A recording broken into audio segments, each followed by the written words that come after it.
Alright, just a few things before I get started with this video that I want to talk about. I want to set some ground rules because there's so many people that have so many counter arguments when I say this. I just want to clarify one thing. When I am criticizing the fighter, who I am going to criticize today, Dustin Poirier, I don't want any of you guys to rebuttal with anything any other fighter has done, whether it be Conor, McGregor, or Michael Chandler. I don't care because some of this stuff is just irrefutable. Obviously, in cases where I'm referring to Conor, McGregor, and Michael Chandler, you can talk about that and counter, but there's just a few things on here that I don't think you could just deny. And another thing I want to say is before you leave a thumbs down because Dustin is your favorite fighter and just think I'm some delusional Conor McGregor fanboy. Guys, I have said multiple times that Dustin Poirier is one of my favorite fighters and still is, even though I'm criticizing him here. I have said multiple times that I think he's the best boxer in the UFC, and I also have said that I think there's an argument for him to be the best lightweight. These are all undeniable, and I could separate the skill and the fighter himself, and I'm here to do that, and I'm here to tell you guys that Dustin Poirier isn't a good guy. Like, this is one of the most ridiculous narratives I think I've ever heard. And one last ground rule before we started, I also do not want to hear a single word about his charity. All these people I'm going to put on the screen have had charities themselves, have owned charities, as well as given away millions. And I don't think there's going to be anybody watching this video agreeing that all the people I just put on the screen are good. While charity is obviously admirable, and obviously I don't want to criticize that too much, obviously that's a great thing that he's doing, but it doesn't just automatically make you a great person, right? Because then anybody that just donates to charity is a great person. I think saying somebody's a good guy is kind of a rarity, and I think you have to kind of stick out in a way. And I just don't think that Dustin has shown that he's a good guy, and also have shown reasons why he's actually just kind of a bad dude. But before we start this, I also just want to say I'm not at all trying to say Dustin's a bad guy. Honestly, I don't know him, so I don't want to make that judgment. But just to say that he's a good guy is not true, and I'm going to get into why here. Before I get into the examples, guys, just please hit the subscribe button, like, comment, and share. We're trying to hit 20K by the end of the year, and I've done a lot of research for this video, put in a lot of work, and I've been planning this for basically the past month, and just waiting for UFC 291 fight week to drop it. So here we are. If you guys want to hear my predictions for later this week on who I think is going to win each fight, I'm going to be making a lot of uploads covering UFC 291, and basically going to be just dedicated to it. But anyway, guys, without further ado, let's just get into this video.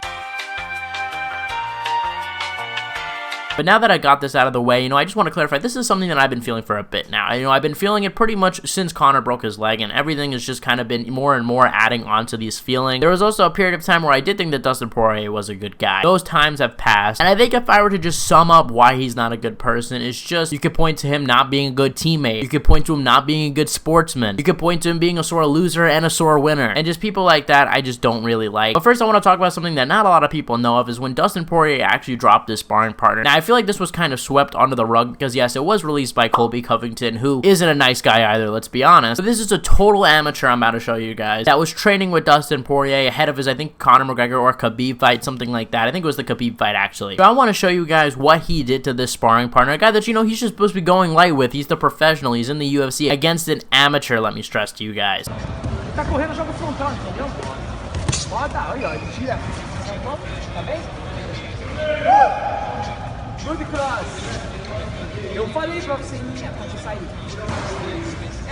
The guy knocks down his sparring partner, shouting and new, like he just beat Khabib himself. Absolutely ridiculous. And I am a guy that always hates going too hard in sparring. I've talked about this multiple times on the channel. I've criticized Conor McGregor for doing the same things on The Ultimate Fighter as well on his documentary. You guys could literally go through my channel and see that. So this isn't just a Dustin Poirier exclusive. This is a thing that a lot of people do. I think it's ridiculous. I think you're just unnecessarily hurting your partners. It's just going to lead to less training, more injuries, not having as much of a career as you can, thus losing money. It's a big deal. I think, honestly, if there was a way to have sparring where nobody could get hurt, it would be really good. Like, I've talked about this in the past, like with VR coming out, with the metaverse shit, I would not be surprised to see in the future if there is some sort of sparring thing you have where you could feel contact, yet it doesn't really hurt. Now, look, I know this sounds ridiculous. Don't quote me on this. I'm not the inventor here, but I'm just saying, I wouldn't be surprised if in 20 years' time we're seeing guys use this type of stuff. And I just think it's good. You hear Max Holloway talking about himself. He used to get headaches from sparring. I mean, that's tons of brain damage. You're just basically shortening your career massively because you're taking this unnecessary damage. And Dustin Poirier, he doesn't care about that. He just wants the good old knockout for himself. And especially against an amateur guy who isn't even on your level. Like, this isn't a guy like Jorge Masvidal who trains at his gym, or a Yoel Romero, where it's a fair fight. I don't condone going hard in those cases, but at least it's a fair fight. But it's not a fair fight. Dustin has years of experience over this guy. He's been fighting for over 20 years. Like, of course Dustin is going to win. Now, my next example I just want to talk about, and I know this one might come off a little controversial. I think this is probably going to be the one that most people disagree with, but I want to talk about the whole Conor McGregor situation. Gas pedal, So for anybody that doesn't know the whole story about Conor McGregor and Dustin Poirier, first of all, do you guys live under a rock or something? Just kidding, guys. I understand. Everybody's been there. Everybody's learned MMA for the first time. So here it is. Conor McGregor and Dustin Poirier first fought in 2014, 2015-ish. Now, this was a totally different weight class at featherweight. Conor McGregor knocked him out in the first round. About 8 years later or so, Conor McGregor comes back from the scene after suffering some losses to Khabib, not being in the best shape of his career, but coming back after a good Donald Cerrone win, and it fights in Abu Dhabi against Dustin Poirier. Now, at this point, it was pretty much considered by most that McGregor was going to win this fight. We just saw Dustin Poirier have a war with Dan Hooker. McGregor, obviously, before then, really seemed untouchable in the striking department. Like, he wasn't knocked out except for that Floyd Mayweather fight, which most people don't count anyways. And obviously, going into the third fight, because, they're 1-1, the rivalry was a bit intense. I don't want to give the full story. Obviously, Conor McGregor insulted Dustin Poirier's wife, his family, and everything. Joe Lee's wife!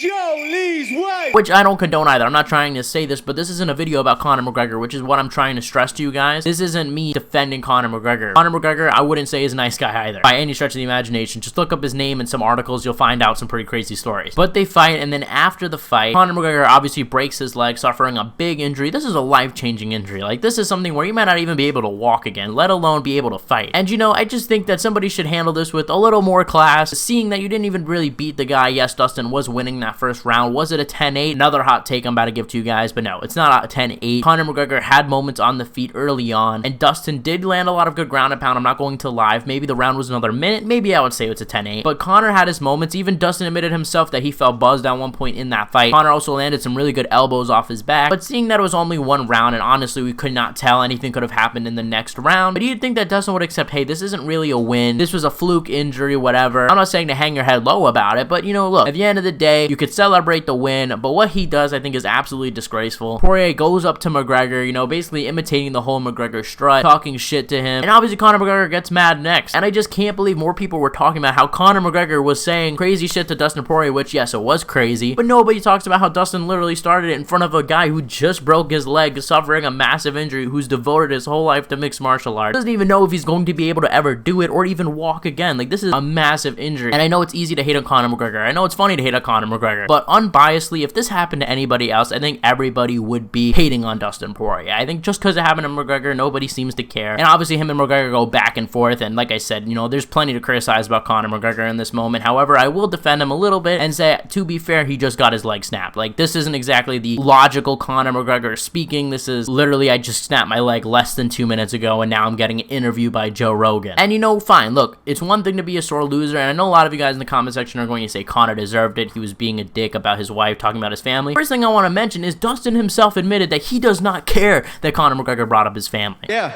I can take, even the trash, there's no holds bar with the trash talk, right? But what did he care about that caused him to be such an ass, not to even care, not to take into consideration of what this guy is going through? It was for probably the most petty reason. The trash talk, right?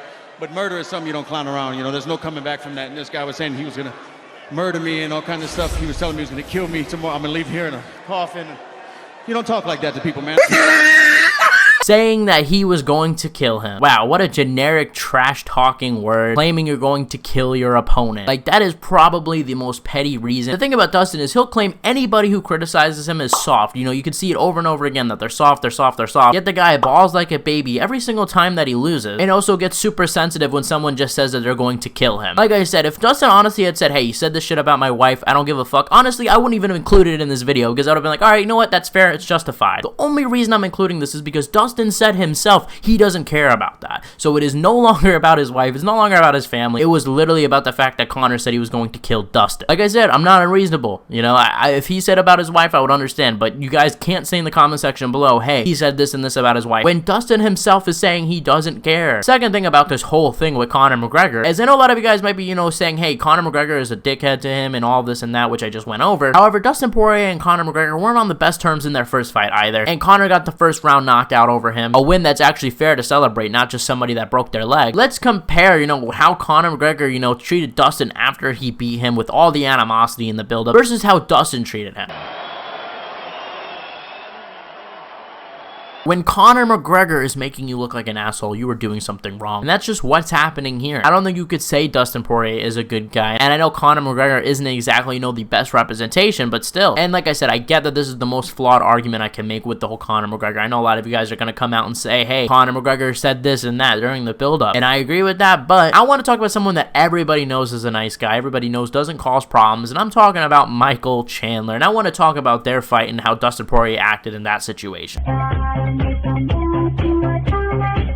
Now, this is another thing that got so swept under the rug, and I remember immediately being upset about this, and I think I was almost going to make a video about it during this time, but I didn't find it worth it, whatever, I didn't want to make the time, but now that it's Dustin Poirier fight week again, let's do the video. Now, if you guys remember, Dustin Poirier and Michael Chandler, they both had a back and forth going up into their fight of UFC 281, and I don't mind the back and forth. Like I said, talking trash before a fight is one thing, and I don't mind that. I think trash talk is fine going up to the fight. At the end of the day, both guys benefit because it really is just selling the fight and making the fight more popular, thus both of them more popular, and Dustin himself is fine with it, so he knows it. I'm not going to criticize him for going up to Michael Chandler. I think that's, you know, I think it was just a cool moment, a funny moment, and yeah, just got us hyped for the fight even more. So I don't even mind that stuff, but in my opinion, how I think of things, once the fight is done, it should be done. Whatever beef you have, I can't really see unless, you know, this was something crazy like they, you know, they hurt your family member or they tried to hurt your family member. Like, I can't really see a scenario where you would hold a grudge after beating a guy's ass, you know? Which is what happened in the Dustin Poirier fight and Michael Chandler fight, which, granted, you know, was pretty close. It was pretty close going into that third round. It seemed like it was 1-1. Chandler winning the second round with his wrestling and having a lot of great moments in the first round. If a judge gave it to Chandler, you know, I don't think I would give it to Chandler, obviously, because of the knockdown, but I could see them giving it to Chandler because he did land a lot of strikes, a lot of good right hands. But after the fight, immediately after, Michael Chandler's like, you know what, yeah, respect, you know, going to, you know, shake Dustin Poirier's hand, give him a hug, and immediately Dustin Poirier shoves Michael Chandler off of him and begins screaming around the octagon that this is his house, and you could just see the frustration on Michael Chandler's face. And it's like, dude, come on. Like, I would get if he just, you know, dominated him in the first round or something like that and finished him. This was a pretty back and forth fight. This was a war. Let's be honest here. It was a war. Even that last round was pretty close. I think Chandler just made a mistake, you know, got lazy with the takedown and then made Dustin get his back and then submitted him. But then they come back again and, you know, Dustin gets frustrated once again because, you know, Michael Chandler responds to, you know, Dustin Poirier saying this is his house. He's like, what's your house? Madison Square Garden, you know, the Modelo logo. Like, what are you talking about? Because what the hell is he talking about? You know, you just went to almost a decision with this guy that was pretty close. Like, what are you talking about? You stuck your fingers on my, you know what you I know, I respect everything you've done, but this is my house. Which one? This one, the one you're standing there right now. This Octagon.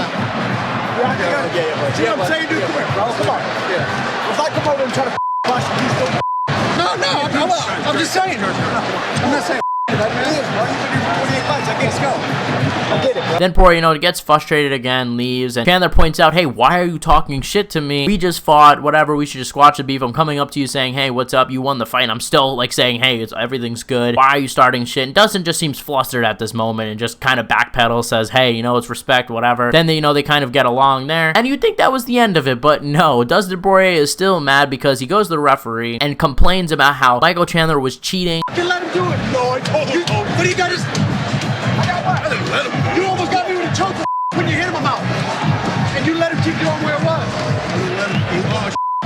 Oh, yeah. Putting his fingers in his mouth, trying to lift his chin up to get a rear naked choke in that second round. Doesn't look like it from the angle, but I'm not going to doubt Dustin Poirier. I'll give him the benefit of the doubt on this one and say, hey, maybe Michael Chandler was cheating. Chandler says he wasn't. Then maybe that's something to consider, but I don't know why Dustin would lie about this. So I'll give him the benefit of the doubt on that one. And yeah, so now he's arguing with Dan Miragliotta, you know, screaming at this guy. And it kind of just ends there. You know, Dustin Poirier does go on a week more and doing an interview tour, talking more shit about Michael Chandler, calling him like a dork and shit like that. Like I said, it's just my philosophy. I think once the fight is done, I can't really see there being a scenario where there's such animosity after you just won. Like, I get even losing and being like, hey, I still hate this guy. I still think you should drop it because at the end of the day, you lost and that's that. But I don't understand from Dustin's point of view, and I might never. This is Phil from the Small Wiener Club.